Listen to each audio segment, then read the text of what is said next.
Alright guys, how's it going? So, unbelievably today, the sun is shining, the sky is blue, which does make a change because normally it's 3 degrees and grey and raining and miserable. And that got me thinking, when the weather's like this, there is no better place on this planet than England. The green rolling hills and the bright blue sky, there's nowhere prettier. So I thought, what could you do to enhance that experience? When the weather's like this and everybody's sat in a beer garden and the roads are empty, you need a cheap convertible.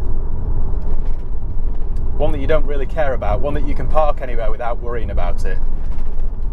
One that you can use, abuse, and then leave it on your driveway until the next sunny day, which might be in 6 months' time, who knows. And to demonstrate this, I went out and bought the cheapest Audi TT convertible I could find. This is a 2004 Roadster with a 1.8 litre turbo engine. They do various different models of the 1.8. You can get 150 horsepower, 180 or a 220 brake horsepower model. The one I'm in today is a 150. And honestly, it's all you need. When you've got the roof down and the weather's good, you've got the whooshing noise of the turbo. It honestly wouldn't matter if it only had 12 horsepower, because it's not really about the speed or the power. It's about the whole experience. I paid £1,000 for this car, and I really can't think of a better way to spend £1,000. It's unbelievable, really. You can pick up a turbocharged Audi convertible for the same sort of price as 7 days in the Canary Islands. I've got a power roof, leather seats, air conditioning for £1,000. When the Audi TT first came out, about 20 years ago, I was still at primary school, and every time I would see one, I would just think that they were the coolest thing. It's hard to believe, but they are 20 years old now, and I still think they look really good. I know what you're going to say. I know that every estate agent and every hairdresser in the UK has got one, or had one, and it's sort of made them a bit less cool, but it's still a nice design. I think it still looks really good. I know there are plenty of them out there, but it will definitely be a future classic. They also did a 3.2 litre with a DSG gearbox, which I would avoid, to be honest, because it weighed that much more than this. It didn't end up being very much quicker, and you can have timing chain issues with the 3.2 and gearbox issues with that DSG. So I would rather just stick to the 6-speed manual or 5-speed manual and the 1.8. There's less to go wrong. I will put the roof down in a minute, but I didn't know how it would sound, how the audio would sound with the roof down. So I just thought, while I was rambling away, I may as well have the roof up. Certainly it's not the quickest or the most powerful thing I've ever driven, but when the weather's like this, it's all you want, it's all you need. Now onto the handling. It feels like any other convertible from this sort of era. And by that I mean it feels a bit squidgy and a bit imprecise. In fact, it feels like the chassis is made from papier-mâché rather than mild steel. The handling's not the greatest, it's a little bit numb, a little bit woolly.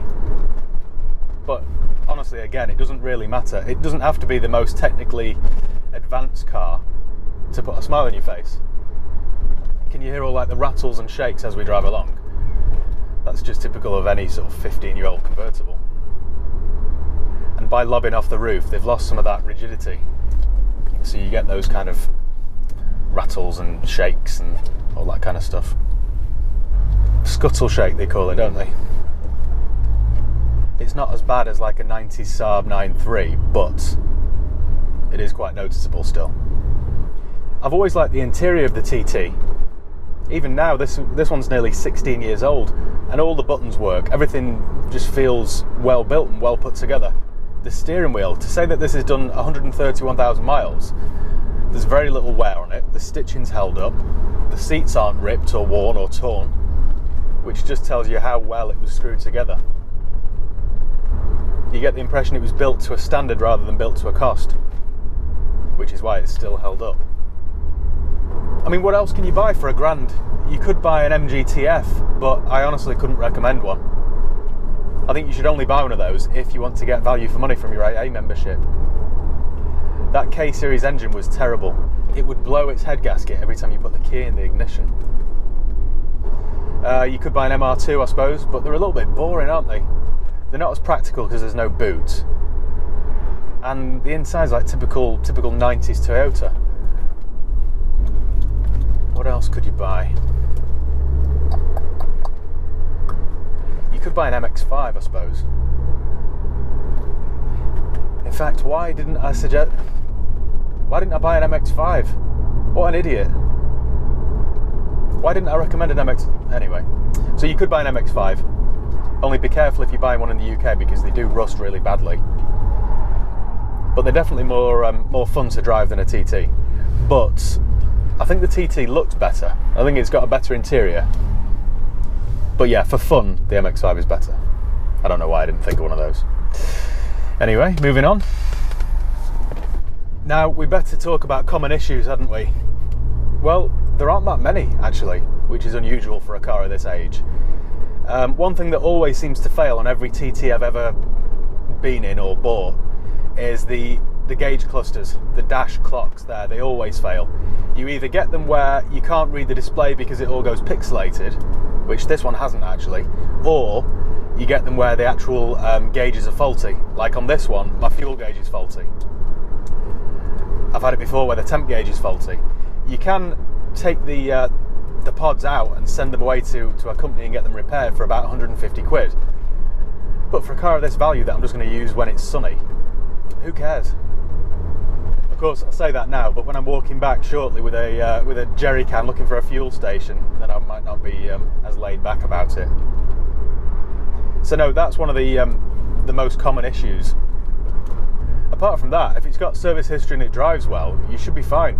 You need to make sure that the cam belt, tensioners and water pump have been replaced. I think you need to do that every, I think it's 80,000 miles or 5 or 6 years. So make sure that's done.